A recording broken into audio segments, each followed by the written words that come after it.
do what I do. It's to ensure people will survive and thrive, right? Again, culture is not about food and language. That's too simple. See, unlike African and Caribbean immigrant culture, which developed in countries where black people were the majority and not constantly under siege, FBA culture was made and forged in fire. Shout out to Miss Mimi Amani Faith. Shout out to Derek. So let's make this plain. Black Americans don't want African or Caribbean culture. And I know that sounds harsh, but it's rooted in truth and historical reality. We would fail and we would be annihilated if we inherited your African and Caribbean culture. Why? Because those cultures that produce African and Caribbean immigrants are not built to survive in a system designed to exterminate or assimilate black people. In your countries of origin, you're the dominant ethnic group. You're not under constant attack. Their languages, their institutions, their customs reinforce their identity. They live among people who look like them. Their governments, even corrupt in these banana republics, they still reflect their image. That's not our reality. Foundational Black Americans had to learn to navigate in a system built entirely to destroy us, whether you're on a baseball field or a boardroom. We didn't get to preserve our language, our customs. We didn't even come here voluntarily, most of us. What we did instead was build a new culture out of nothing, one that is psychologically and socially engineered to withstand oppression. We don't want African and Caribbean culture because, frankly, those cultures fail to protect themselves. See, many of the same cultures that people try to romanticize are the very ones that enable colonization. Tribal divisions led to people selling one another to European and Arabs for drums of rum and trinkets. There's no unity. West Africa became the easiest target, not just because of European weapons, but because of African disunity. You speak the same languages, you eat the same damn food, you worship the same damn spirits, yet you were divided by tribes and sold each other like cattle. Yes, that's what you did. That's what you did. Take your talking to. We love to romanticize Mansa Musa. I talked about him all the time. Mansa Musa was the richest man that ever lived on the planet. In the Mali Empire in West Africa. But see, what they don't tell you about the great Mansa Musa, it was that he was braggadocious in his pilgrimage to Mecca. And that tipped off the European powers to the wealth of West Africa, making it a target for invasion and colonization. Mansa Musa traveled from West Africa on his Hajj to Mecca. Shout out to Earth Angel. And he passed out gold to everybody. He passed out so much gold. They called him the Lord of the Mines. He had plenty of it.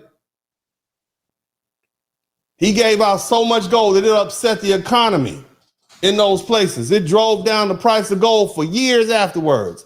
And his parade of gold and slaves was not an act. It wasn't an act of empowerment. It was an advertisement to our enemies. Because soon thereafter, the European countries began to invade West Africa. Let's not ignore the modern cultural behaviors that are coercive or corrosive. African immigrants, particularly some African women in the diaspora, did you know that they made, I want y'all to listen to me. Do you know that African women, immigrants, particularly some African women in the diaspora, they've made it a norm to call the police on their own husbands over minor disputes? Now, black women, you do it too. But you know what happens. So you know why they calling the police. This is the same culture which should promote in-house resolution and unity instead leans on the very same white supremacist legal system they claim to despise. That's not how FBA women have operated historically. We didn't survive by turning each other in. We survived by closing ranks. Even today, many African and Caribbeans come to the United States and the media align themselves with white supremacy for a leg up. They don't join our struggle. They run from us. They don't honor our sacrifices. They criticize us for protesting. They call us lazy. They say you Black Americans don't value education or you don't know how to build. And you all do value education and we still make more money than you. Shout out to Hootsie. Y'all keep on working harder. Keep on working harder. We've been there and done that. The only reason you even allowed in this country is because of our civil rights struggle. Specifically the 1965 Immigration Act. And see, when the system turns on them, when ICE comes knocking at the, or deportation threats, then they want us to come save them. They want us to march for them. They want us to shout out to man all. They want us to put our necks on the line. Shout out to man time all the time.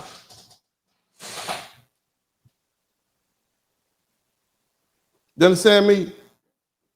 The Bible says you must be wise as a serpent, as innocent as dove. This means having a pure heart, but a discerning mind. And the reality is many of these immigrant communities have spit on their allies. They mocked us, distanced themselves from us, and cozied up with the same power structure that brutalized us.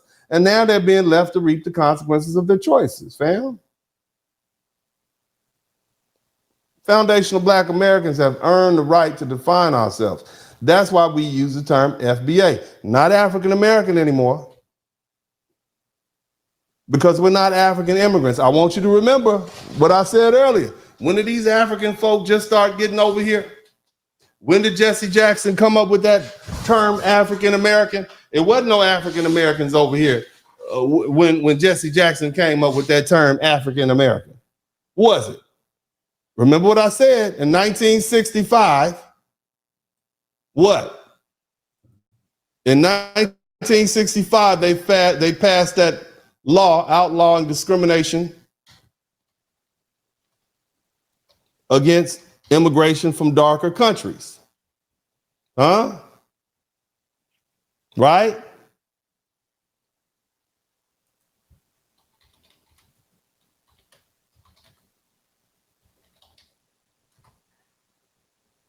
Remember that? It was about 1980. It got the term 1980 is when Africans start coming to the country.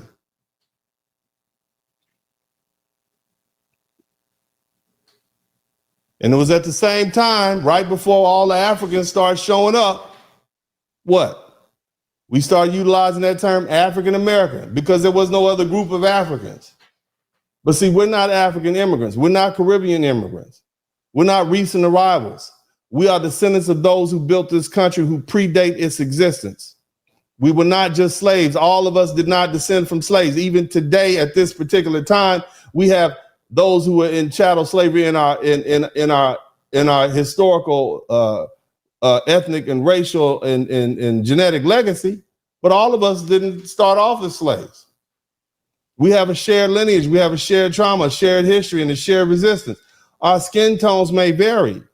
You could be light, bright, damn near white, and dark, black as midnight, and still be a foundational Black American because our cultural identity is unique.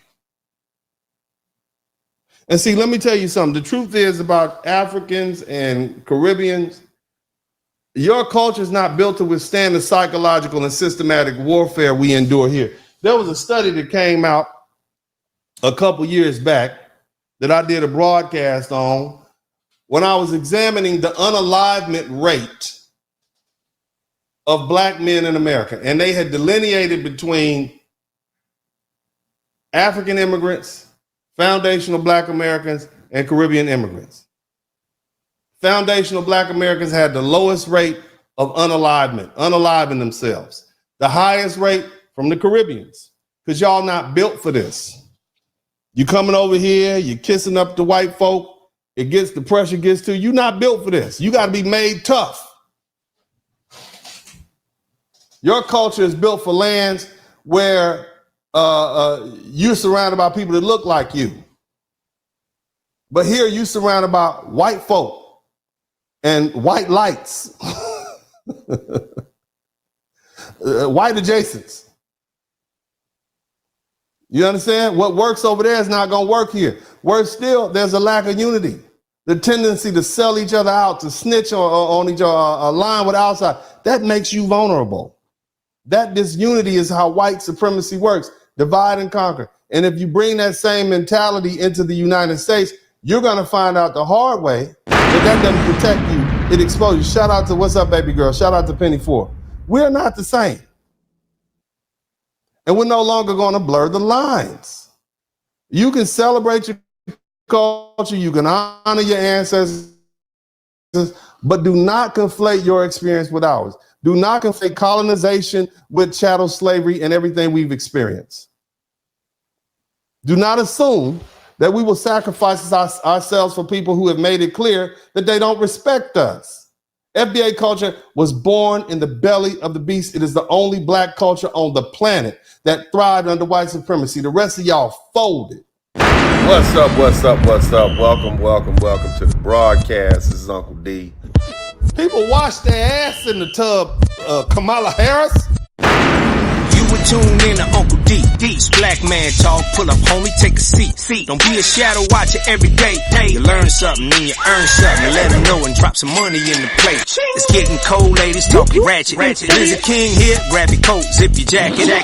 Keep quiet for a second, close your jaw. Attorney Spurling, this ain't pearly, know the law. Talking Constitution, pushing pins when he shooting, give him that. Masculinity, just for the record, sprinkle that. You can keep your cat, gotta cut it. Only cat he rubbing, gotta love it. I call it Molly Buddy. Gotta vote your interest, voting earns. Presidential, this is for the money that I earn. When you gon' learn, my people, that evil mixed with evil. No matter what you're doing, baby, this ain't equal. Sometimes when you're special, you get hated. The test is for the best, you're damn right, my people made it. Uncle D, Blizzard King, you been served, gotta notice. Now black men out here know we winning, gotta hold it now. Uncle D, you been served, get your notice now. Black men out here know we winning, gotta hold it now. Uncle D, you been served, get your notice now. Black men out here know we winning, gotta hold it now. Uncle D, you been served, get your notice now. Black men out here know we winning, gotta hold it now. Hey man, I'll do what I do. Somebody need to whip your ass. Get up and whip him, Sweets. Hey, don't be putting the money in my hand all rough. Take your ass out here. You buy you a Flowbee and cut your own damn hair from now on.